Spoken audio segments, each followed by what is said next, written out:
সালাম আলাইকুম। আশা করি সবাই ভালো আছেন। আলহামদুলিল্লাহ আমি অনেক ভালো আছি। তো আজকে আবারও চলে আসলাম সাপ্তাহিক ছুটির দিনে একটি অনেক অনেক সুন্দর এবং ঐতিহাসিক একটি জায়গা। এই জায়গাটি হয়তো সবার কাছে অনেক সুপরিচিত, অনেকে আসেন এই জায়গায়। তো আজকে সেই জায়গার মধ্যে ঘুরতে আসলাম। একটি গ্রামীণ পরিবেশ, অনেক সুন্দর জায়গাটি। এই জায়গায় অনেক আগে আগে জমিদার অনেক বসবাস করতে এই জায়গার মধ্যে। তো আজকে সেই জায়গার মধ্যে ঘুরতে আসলাম। চতুর্পাশে কিন্তু বড় বড় জঙ্গল, ঝোপঝাড়, গাজীপুর। ওই যে ওই পাশে জমিদার বাড়ি। ওই ঐতিহাসিক স্থানটি ঘোরার জন্য আজকে আমার এই যে বড় ভাইকে নিয়ে আসলাম। বড় ভাই আইসা ছবি উঠাইতেছে সেই জায়গায়, আর আমি ওই যে জায়গাটি ঘুরে ঘুরে দেখতেছি। বিশাল বড় একটি জায়গা, সামনে অনেক বড় জঙ্গল, ঝোপঝাড়, শালবন এই জায়গার মধ্যে রয়েছে। তো আজকে যেহেতু আমাদের বন্ধ, তো ভাবলাম যে আজকে আমাদের সেই ঐতিহাসিক জায়গাটি ঘুরে আসি। বিশাল বড় জায়গা ভাই, হাঁটতে হাঁটতে শেষ হইব না, এত বড় জায়গা। আর জায়গার চারিপাশে অনেক বড় বড় জঙ্গল, বড় বড় শালবন দেখেন, অনেক বড়। ওই যে ওই ভিতরে আমাদের জমিদার বাড়ি। বিশাল বড় একটি জায়গা। আমরা আজকে ভাবলাম যে জায়গাটি ঘুরে আসি, এজন্য আসলাম। আইসাই যে আমি ভিডিও বানাইতেছি। অনেক সুন্দর, চতুর্পাশে ঘাসের সমারোহ, দেখতে কেমন জানি অনেক অনেক ভালো লাগে।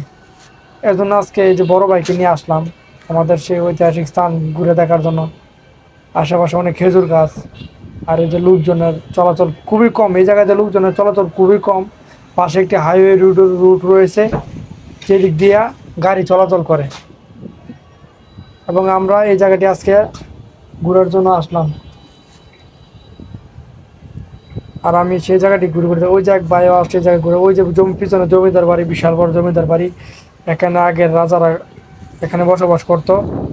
আজকে বাইক নিয়ে ভাবলাম যে আজকে এই জায়গাটি ঘুরে আসি। দেখেন জায়গাটির মধ্যে এত পরিমাণ রোদ যে ভাই, দেখেন রোদের কারণে তাকানো যাইতেছে না, প্রচুর পরিমাণে রোদ। আশপাশে অনেক বড় বড় ঝোপঝাড় জঙ্গল। আর ওই যে সাইডে রয়েছে গাছপালা, আর উপরেতে একদম খালি তো খোলামেলা জায়গা। এখন অনেক রোদ ভাই। এই জায়গার মধ্যে মানুষের বসবাস খুবই কম হয়, আশেপাশে বাড়ি আছে খুব কম। চতুর্পাশে কিন্তু বড় বড় শালবন, জঙ্গল, ঝোপঝাড়। আর এই জায়গাটি কিন্তু অনেক ভালো একটি জায়গা, দেখার মতো জায়গা। ওই যে অনেক লোক এই জায়গার মধ্যে ঘুরতে আসে, অনেকেই অনেকজন সাথে করে নিয়ে আসে। আমার বড় ভাই আজকে আমাকে নিয়ে আসলো, বললো যে চলো আজকে আমরা একটি ঐতিহাসিক জায়গা রয়েছে সেই জায়গার মধ্যে যাই ঘুরে আসি। বাইরের কথায় ভাবলাম যে জায়গাটি অনেক দিন ধরে শুনতেছি, জায়গাটি অনেক বড়, অনেক সুন্দর একটি জায়গা, জমিদার বাড়ি। কিন্তু ভাবলাম যে একদিন যাওয়ার দরকার, তো আজকে যেহেতু বন্ধ, সেহেতু ভাবলাম যে না, আজকে যেহেতু সুযোগ রয়েছে, সেহেতু আজকে বড় ভাইকে নিয়ে ঘুরে আসি। আপনারাও চাইলে আসতে পারেন গাজীপুর। গাজীপুর জায়গাটি। আর আশেপাশে কিন্তু অনেক ফল ফ্রুটের গাছও রয়েছে, আবার খেজুর গাছ। এই যে আমার পিছন দিয়ে কিন্তু অনেক বড় বড় খেজুর গাছ। বৃষ্টি হওয়াতে রাস্তাঘাটের অবস্থা খুবই খারাপ, রাস্তা নাই হয়তো, এই যে চতুর্পাশে ঘাস কাদা হয়ে গেছে, অনেক হাঁটাচলা করতে একটু সমস্যা হয়। তারপরও আর এই যে বাগানটিতে বেরোলে কিন্তু অনেক রোদের কারণে কিন্তু তাকানো যাইতেছে না। তো ভাবলাম রোদের দিকে না যাই, ভিতরে থাকি, ভিতরে থেকে যে আমি আমার প্রকৃতির যে সুন্দর একটা পরিবেশ, ওই পরিবেশটাই তুলে ধরতেছি। আপনারা চাইলে এই জায়গায় এসে ঘুরে যাইতে পারেন। জায়গাটি দেখলে আমার মনে হয় আপনার ভালো লাগবে 100%, কারণ আমারও অনেক ভালো লাগছে। আমি প্রথম যেরকম ভাবছিলাম সেরকম না, তার চেয়ে অনেক বেশি সুন্দর। আর প্রকৃতির প্রেমী না, না এমন কোনো মানুষ নাই, সবাই কিন্তু প্রকৃতিকে অনেক ভালোবাসে। আমিও কিন্তু অনেক অনেক ভালোবাসি। আর ভালোবাসার জন্যই ঘুরতে আসলাম জায়গাটিতে। আর জায়গাটিতে ঘুরতে আসার মধ্যেও আমার কাছে অনেক ভালো লাগছে, কারণ আমার জায়গাটি দেখার মতো একটি জায়গা, গ্রামীণ পরিবেশ। আবার সাইডে রয়েছে অনেক বিশাল বড় একটি রাস্তা, হাইওয়ে রোড। এই হাইওয়ে রুট দিয়ে অনেক বড় বড় ট্রাক, বাস এগুলো চলাচল করে।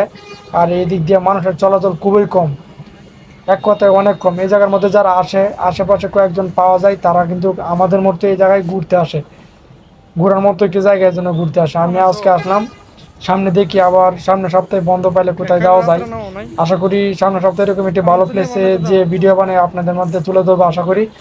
আর এরকম প্রাকৃতিক ভিডিও যদি আপনার কাছে ভালো লাগে, অবশ্যই অবশ্যই ভিডিওটি লাইক, কমেন্ট করে শেয়ার করে পাশে থাকবেন। সবার জন্য রইল আমার অন্তঃস্থল থেকে ভালোবাসা। সবাই ভালো থাকবেন, সুস্থ থাকবেন। আজকে এ পর্যন্তই। আল্লাহ হাফিজ।